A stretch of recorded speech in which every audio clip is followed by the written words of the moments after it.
Hello दोस्तों, स्वागत है आपका हमारे इस यूट्यूब चैनल पर। तो दोस्तों, बिहार एसएससी की तमाम जानकारी हमारे चैनल के माध्यम से आपको बताई जाती है और आज भी एक नई रोचक जो है जानकारी लेकर आए हैं। तो वीडियो को अंत तक ज़रूर देखिएगा और पूरी बात समझने की कोशिश करिएगा। ये ऑफिशियली है, ना कि कोई फेक न्यूज़ यहाँ पे मिलता है। ठीक है, तो चलिए स्टार्ट करते हैं दोस्तों। तो चैनल पर नए हैं तो चैनल को सब्सक्राइब कर लीजिएगा और बेल आइकन दबा दीजिएगा। देखिए, यहाँ पे है अनुलग्न क। ये मैं इसलिए पढ़ने जा रहा हूँ, यहाँ पे ध्यान से सुनिएगा दोस्तों। यहाँ पे बहुत से जो नीचे डाउट्स भरे पड़े हैं, नीचे कमेंट्स बॉक्स में इतने सारे प्रश्न पड़े थे कि टाइपिंग लेगा कि नहीं लेगा, अगर लेगा तो कितना स्पीड होगा, क्या होगा, नहीं होगा, ये सारे बातें थी। साथ में ये भी बताया गया था कि सभी में नो हो गया है तो क्या करें सर, कौन सा पोस्ट मिलेगा, कौन सा पोस्ट नहीं मिलेगा। मैंने पोस्ट प्रेफरेंस में पहला नंबर पे फिजिकल डाले हैं, तो क्या मुझे नॉन फिजिकल पोस्ट नहीं मिलेंगे या टाइपिंग पोस्ट नहीं मिलेंगे? तो चलिए उन सारी सवालों का जवाब इस वीडियो में मिल जाएगा। चलिए पहला नंबर जो है कि टाइपिंग होगा कि नहीं, इसके ऊपर हम बात कर लेते हैं। देखिए, यहाँ पे आपको ऑफिशियली में लिखा गया है कि दिए गए समेकित क्रमवार पदों की सूची में पद हेतु निर्धारित न्यूनतम शैक्षणिक योग्यता, तकनीक योग्यता एवं वांछनीय योग्यता का उल्लेख किया गया है। यानी कि नीचे जो आप देखेगा, जो पोस्ट के प्रेफरेंस, पोस्ट के जो नाम है, उसके डिटेल्स हैं, उसमें जो योग्यता के बारे में बात की गई है।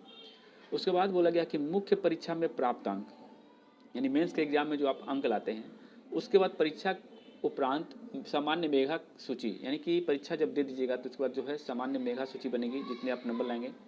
उसके बाद अभ्यर्थियों द्वारा दिए गए विकल्प जो आपने पोस्ट प्रेफरेंस भरे हैं। उसके बाद शैक्षणिक योग्यता एवं अन्य शर्तों या पात्रता के आधार पर जो है सेवा का आवंटन किया जाएगा। तो दोस्तों, यहाँ पे ध्यान देने वाली बात है, ये जो लाइन आपको दिख रहा है ना, देखिए, एक तो परीक्षा होगी, उसके बाद जो है आपका मेधाक्रम तैयार किया जाएगा। मेधाक्रम तैयार करने के बाद जो है अभ्यर्थियों द्वारा दिए गए विकल्प की जांच होगी और उसके बाद शैक्षणिक योग्यता की जांच होगी। उसके बाद साथ में आपके अन्य शर्त, यानी कि पात्रता हो या फिर अन्य शर्त। पात्रता का मतलब होता है आपका फिजिकल या टाइपिंग, दोनों में से कोई एक ले सकता है। ठीक है, जो अन्य शर्त उनकी है। तो यहाँ पे तो उन्होंने शर्त में कहीं भी टाइपिंग का जिक्र नहीं किया है।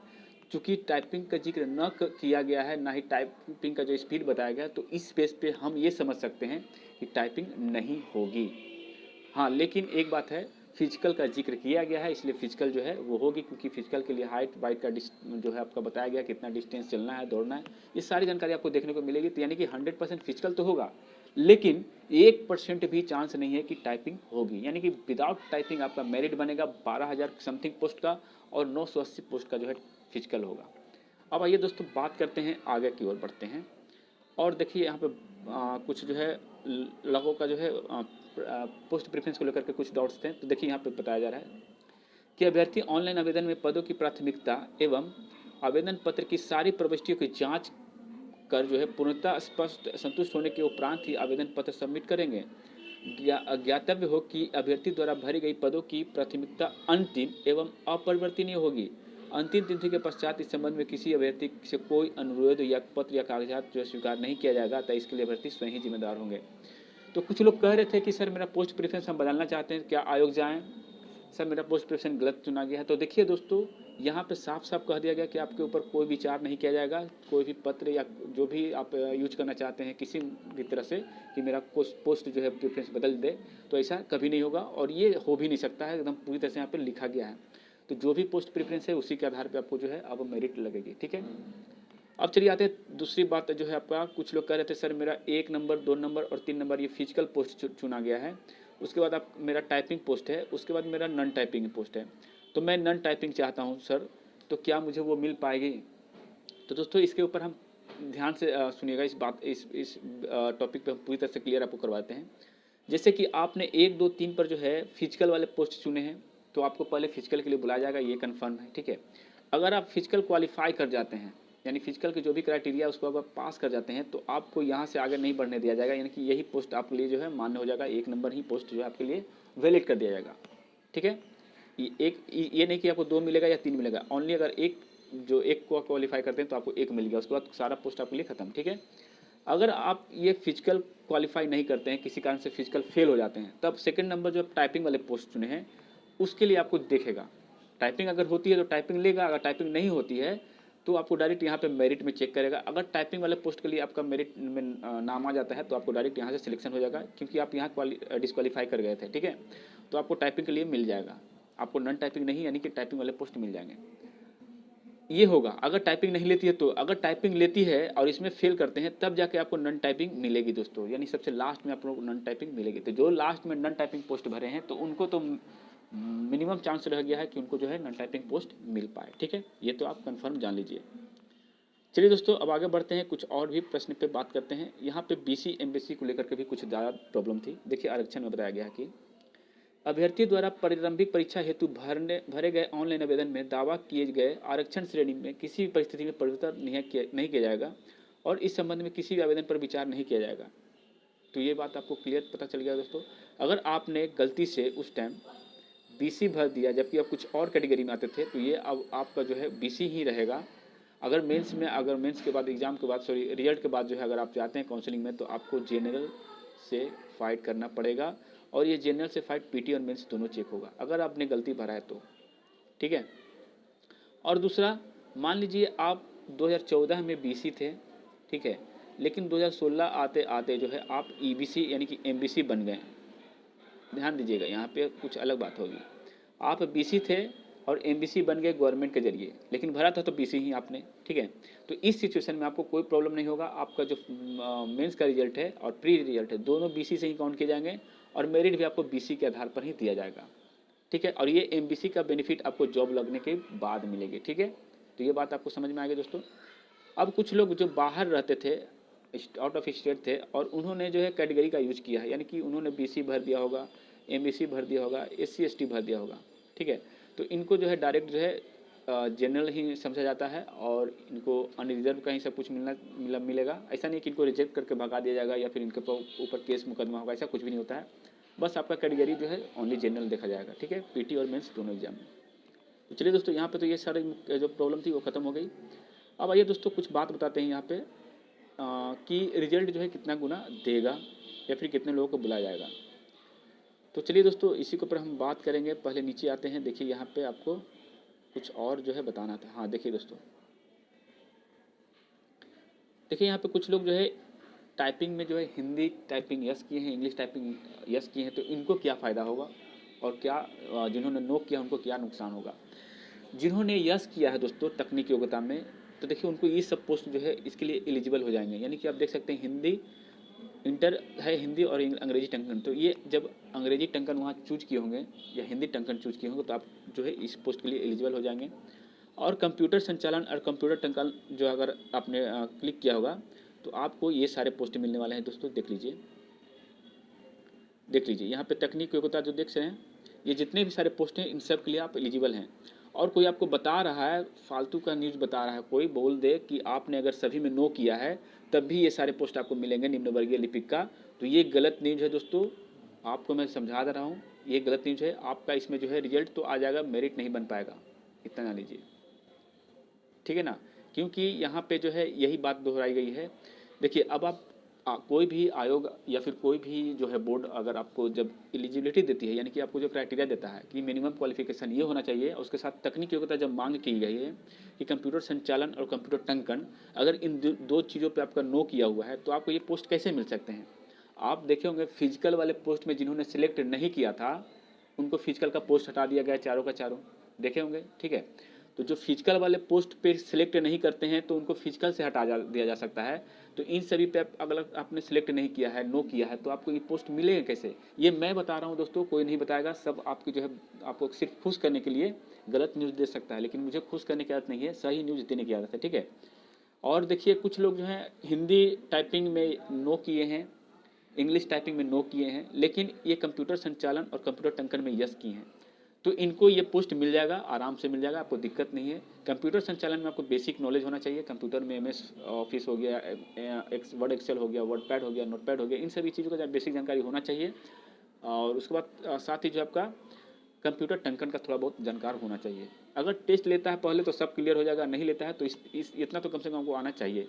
और ये सर्टिफिकेट यहाँ पे लिया जाएगा कंप्यूटर जो संचालन है उसका, यानी कि कंप्यूटर का सर्टिफिकेट आपको चाहिए, कोई भी जाए, बेसिक का हो, डिप्लोमा का हो, जो भी आपको सर्टिफिकेट देना हो दे सकते हैं, ठीक है। चलिए दोस्तों ये तो हो गया क्लियर।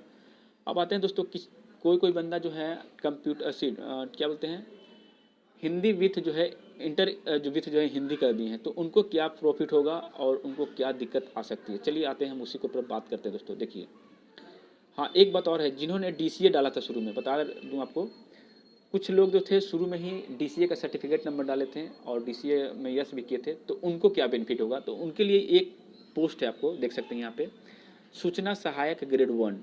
ये आपका 2400 का ग्रेड पे का जो पर्यटन विभाग का। इसमें देखिए लिखा हुआ क्या था कि इंटर एवं डिप्लोमा इन कंप्यूटर एप्लीकेशन, यानी कि इस पोस्ट के लिए सिर्फ डीसीए की मांग की गई थी, ये नहीं कि इन सभी पोस्ट के लिए, ठीक है ना।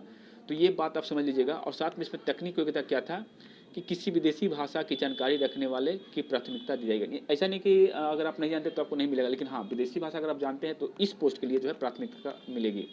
और ऐसा नहीं कि सभी पोस्ट में जो है विदेशी भाषा की ज़रूरत थी, नहीं, विदेशी भाषा ओनली इस पोस्ट के लिए था, जो आप देख सकते हैं यहाँ पे, क्योंकि ये पोस्ट ही ऐसा है, सूचना ग्रेड है, सूचना विभाग का है ये, ठीक है। तो इसीलिए जो इसमें ऐसा मांग किया गया था दोस्तों। तो डिप्लोमा चाहिए था, साथ ही कोई विदेशी भाषा जानते हैं तो अच्छी बात थी, ठीक है।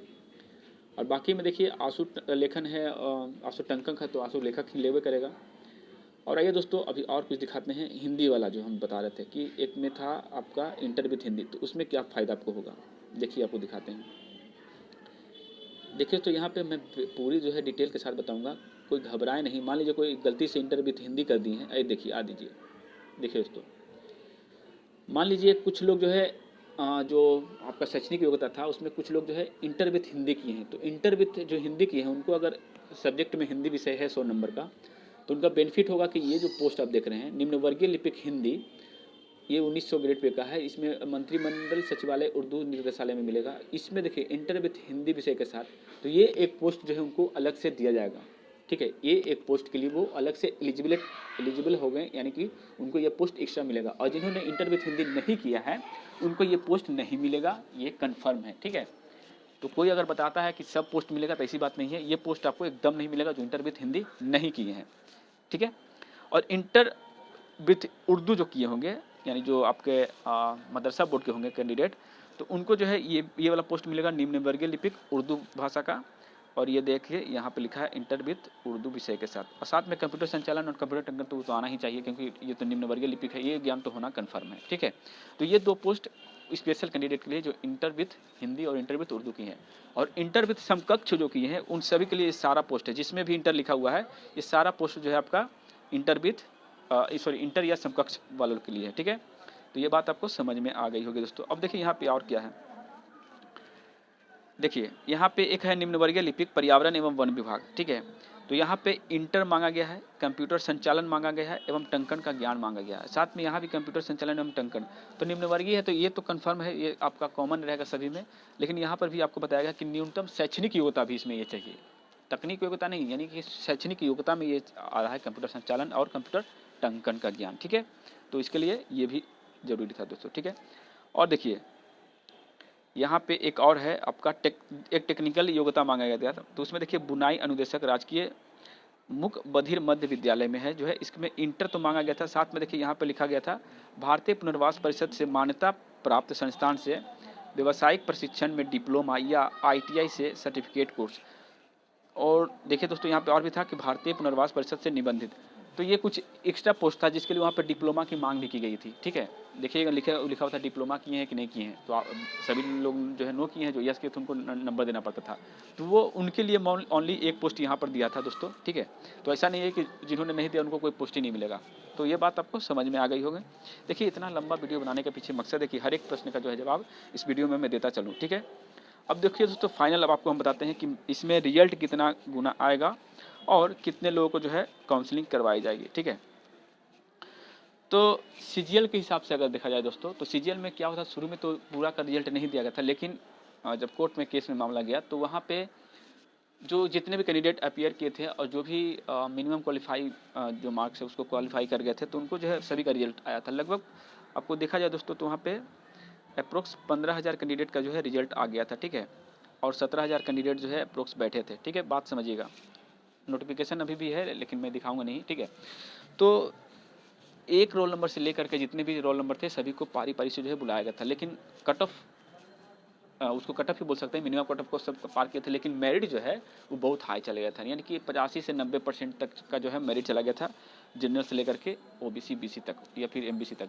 तो वहाँ पे सीटेक्स कम थी, पेपर इजी था, आप देखे ही होंगे CGL 2 का पेपर। और मतलब एक तरह से धांधली टाइप का भी कुछ हुआ था उसमें, तो उसी कारण से जो है दोस्तों कट ऑफ उतना हाई गया था। तो यहाँ पे तो खैर मैं बता दूँ आपको एकदम एग्जैक्ट जो अभी कि अगर रिजल्ट आपकी आती है तो कितने % चांस रहेंगे फिजिकल वाले पोस्ट के लिए और कितने % चांस रहेंगे मिनिमम जो है सॉरी विदाउट फिजिकल वाले पोस्ट के लिए। तो दोस्तों अगर आप फिजिकल पोस्ट लेना चाहते हैं, ठीक है, ध्यान दीजिएगा, अगर आप फिजिकल पोस्ट लेना चाहते हैं, अगर आपकी फिजिकल कंडीशन सब कुछ ठीक है, तो अगर आप जनरल कैटेगरी से हैं तो आपको यहाँ पे 90 से 95 मार्क्स अगर आते हैं तो ये आपको फाइनल मेरिट दिलवा देगा। इस बात की गारंटी मैं लेता हूँ, इसको स्क्रीनशॉट पे ले लीजिए, ठीक है। 90 से 95 मार्क्स अगर आपके बनते हैं, फिजिकल कैटेगरी से जाना चाहते हैं, तो ये बहुत ज़्यादा है, ये मेरिट तक ले जाएगा। लेकिन हाँ एक बात और समझिएगा, आपको जो वनरक्षी वाला जो पोस्ट है, फॉरेस्ट डिपार्टमेंट जो है आपको फॉरेस्ट गार्ड का, ठीक है, वनरक्षी, तो उसमें थोड़ा कट ऑफ हाई रह सकता है, उसमें आपको 100 के आसपास रहेगा, 100 प्लस माइनस रह सकते हैं। ये मेरिट का बात कर रहा हूँ, जो भी बताऊंगा सब मेरिट होगा, कोई कट ऑफ नहीं बताऊंगा, क्योंकि मैक्सिमम लोगों का रिजल्ट इसमें होने वाला 25,000, 30,000, 50,000 या फिर 40,000 का भी रिजल्ट हो सकता है, ये कोई बड़ी बात नहीं है। लेकिन फिलहाल 100 के आसपास जो है वनरक्षी रहेगा और 90 से 95 जो अधिनायक अनुदेशक वाले जो पोस्ट हैं उस सब में रहेगा, ठीक है। अब आते हैं दोस्तों नॉन फिजिकल वाले पोस्ट। अगर 12,000 जो समथिंग बचता है, 12,400 मानिए, क्योंकि 900 तो उधर है, सॉरी 12,100 समथिंग मानते हैं, चलिए 12,000 जो है 120 ही मानते हैं, क्योंकि 1,000 जो है आपका पोस्ट जो है आपका फिजिकल वाले हैं, ठीक है। अब मान लीजिए 12,000 का डायरेक्ट मेरिट निकालना स्टार्ट करता है, यानी कि बिना टाइपिंग का ये रिजल्ट अगर निकालता है, तब क्या होगा दोस्तों। तो चलिए आते हैं इसके ऊपर हम बात करते हैं कितना कट ऑफ जाएगी। तो जब 12,000 का होगा दोस्तों, तो जनरल की बात करें अगर हम, जिनको मेरिट में सबसे टॉप पे रहना है जनरल में, तो जनरल का 105 जाएगा, ये मेरिट जाएगा। इससे कम जाएगा दोस्तों, 1-2 नंबर कम ही हो सकता है, लेकिन ज़्यादा नहीं जाएगी। बीसी की बात करें दोस्तों वहीं पे, तो आपका बीसी का 98 से लेकर के 100 के बीच में रहेगा, ठीक है। ईबीसी की बात करें दोस्तों तो 95 से लेकर के जो है 98 के बीच में रहेगा। और उसी तरह एससी की बात करें तो आपका 90 से 95, एसटी की बात करें तो 85 से जो है 90, ठीक है। और महिलाओं की बात करें दोस्तों तो महिलाओं का भी जो है 90 से 95 रहने की संभावना है, ठीक है। और अगर पीएच वाले कैंडिडेट का देखा जाए तो उनका भी जो है आपका 85 से 90 के बीच में रहेगा, इससे कम नहीं जाएगा, क्योंकि यहाँ पे इन दोनों का जो सीट बहुत कम है, बहुत कम रहने के कारण जो थोड़ा कट ऑफ हाई रहेगी, ठीक है। तो यही कुछ अनुमान है दोस्तों, जो एक तरह से देखा जाए तो प्रैक्टिकली पाया गया है, इस तरह का कट ऑफ होने की पूरी संभावना है, ठीक है। तो जिनका भी जनरल से 105 आ रहा है वो उनका मैक्सिमम चांस है, लेकिन ये भूल मत करिएगा, आप जो है फिजिकल वाले पोस्ट के लिए जो है आप तैयारी करिएगा, खूब दौड़ करिएगा, ठीक है, कि मान लीजिए नॉन फिजिकल नहीं मिलते हैं तो कम से कम फिजिकल वाला पोस्ट जो आपके हाथ में चला जाए। तो यही कुछ था दोस्तों, फिर मिलेंगे नए वीडियो में नए अपडेट के साथ। बहुत कुछ अभी बताना है आपको, लेकिन एक ही दिन में पूरा बताऊंगा तो आप भी बोर हो जाइएगा। तो अगर वीडियो अच्छी लगी हो तो लाइक करिएगा दोस्तों, और चैनल पर नए हैं तो सब्सक्राइब करिएगा। जय हिंद, जय भारत।